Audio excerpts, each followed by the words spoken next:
Assalamualaikum warahmatullahi wabarakatuh. Saudara-saudaraku yang saya cintai, saya banggakan, Ko-Kapten Timnas Amin Sudirman Said mengatakan bahwa partai pendukung Anies Caimin sudah tidak solid lagi. Sudah buyar, masing-masing memikirkan partainya sendiri-sendiri. Ya iyalah, ngapain? Kalau jagonya sudah kalah, ngapain solid-solid yang diperjuangkan apanya lagi?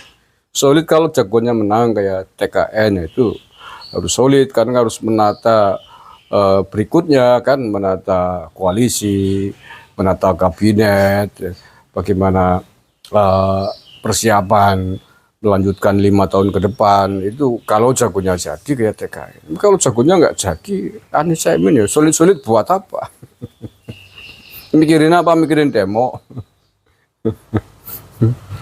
Ya iyalah, lebih baik memikirkan menyelamatkan partainya sendiri-sendiri. PKS ya mikirin PKS, nata caleg-calegnya apa yang sudah jadi, nanti di komisi mana, begitu juga PKB, begitu juga Nasdem.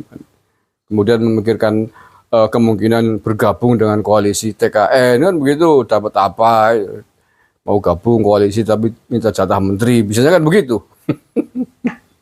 Menterinya juga masih rembukan, menterinya menteri apa, jatahnya berapa kursi gitu.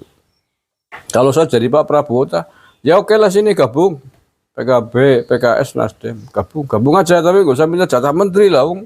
Kemarin musuh minta jatah menteri, enak temen. Ya kasihan yang ngusung ya, yang ngusung aja jatah menterinya nggak tahu seberapa.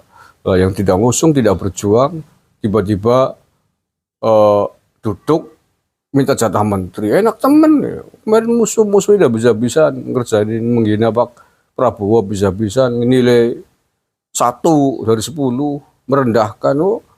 Tiba-tiba dikasih menteri ya kayak apa-apa. Ya gabung-gabung aja, oke lah.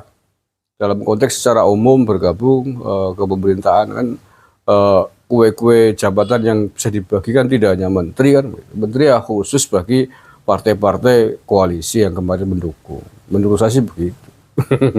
Nanti sih senang banget ke depan, kita hajar yuk, bisa-bisa nanti kalau kalah toh kita juga masih bisa minta jabatan menteri kan, itu nanti efeknya ke depan gitu. Sekaligus buat hukuman menurut saya, kalah resikonya kalah ya, jangan sama dengan yang menang, jangan sama kayak pendukung. Kemarin musuh kok minta diperlakukan sama kayak pendukung, apa-apaan. Kukusnya kok kemebul temen. Ini ya sahabat saya nih, Sudirman Said akui partai koalisi perubahan tak solid lagi. Iya, ngapa harus kalah kok solid. Ko-Kapten Timnas Amin Sudirman Said mengakui partai koalisi perubahan yang mengusung pasangan capres Anies Caimin sudah tak solid lagi. Hubungan mereka renggang karena kesibukan kepentingan internal masing-masing. Yes, betul, harus begitulah. Pilpres sudah berlalu, sudah selesai, jagoannya kalah, keok ya wis, tinggal ngapa sih pikirin. Dalam proses, dalam kurung kepentingan internal, kalau dikatakan agak renggang ya wajarlah, kan fungsinya berbeda. Kata Sudirman Said saat ditemui di kediamannya di Brebes, Jawa Tengah hari Rabu kemarin. Sudirman mengatakan dalam koalisi perubahan ada 3 entitas yang berbeda yang memiliki kepentingan internal masing-masing. Yang pertama, Capres Anies yang merupakan orang di luar partai yang punya kepentingan internal sendiri. Ya Anies udah wong partai kudu urusi, gelem teman partai sing ngurusi. Ya udah partai wis ora dadi wis ngana. Bali ngomah. Dosen mana ya kenang ana ngarasi ditampa nang kampus. Mana teman-teman partai yang ngurusi calon dadi. Senangan temen ya, senangan Anies dipikirin sudah jadi orang, dipikir-pikir gue ngapa, cor lah Rosa, cor nabaya harus diurusi, gue ngapa. Yang kedua, entitas koalisi partai yang mencalonkan Anies Mohaimin. Entitas kedua ini mungkin, kata Sudirman, merasa tugasnya selesai setelah mencalonkan Anies. Iya betul, sudah selesai. Pilpresnya sudah selesai dan kalah, ya wes, lupakan. Tinggal mikir lagi ke depan apa. Sebab itulah, kata Sudirman, tidak terlihat banyak dukungan partai koalisi saat Anies memperkarakan hasil pilpres ke MK. Iya, ngapa? Orang bakal menang orang tuh. Terakhir adalah entitas partai politik yang masing-masing memiliki otonomi sendiri. Yes, sepakat. Ada partai yang mempertimbangkan bergabung dengan capres-capres terpilih Prabowo Gibran atau yang punya strategi tertentu. Saya sih melihatnya ini suatu normal saja. Proses transisi. Iya, betul lah seperti yang tadi saya katakan di depan kan. Setelah ini selesai kalah, aku ini harus apa kan? Hanya dua pilihan partai ini. Selain menata tentang bagaimana di Senayan, di kursi legislatif, berapa kursi yang dia dapat ya, mau masuk komisi mana dan lain sebagainya. Yang kedua adalah mau gabung koalisi pemerintah bersama Pak Prabowo atau mau jadi oposisi. Kan itu doang.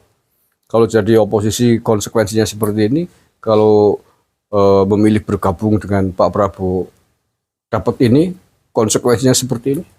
Hanya itu saja saya kira partai hari ini berpikirnya.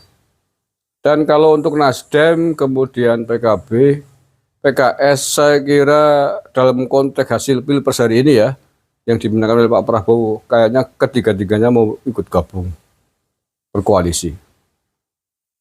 Ini analisa saya. Mengapa? Satu, PKS sudah cukup lama akrab dengan Pak Prabowo. 2014-2019 mencalonkan Pak Prabowo walaupun tidak jadi. Tapi setelah tidak dicalonkan PKS jadi. Jadi mungkin yang menyebabkan Pak Prabowo nggak jadi dulu ya PKS. Faktanya ketika dilepasin PKS nggak ikut dukung jadi kan begitu.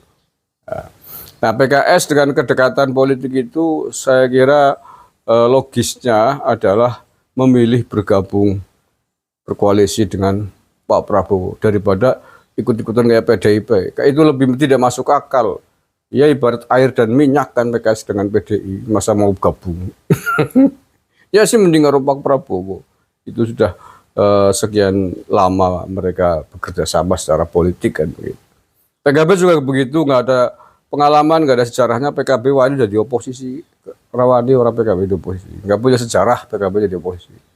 Sejarahnya selalu ikut bergabung ke pemerintahan, ke presiden yang jadi. Setidaknya dari sejarah yang sudah dilewati begitu.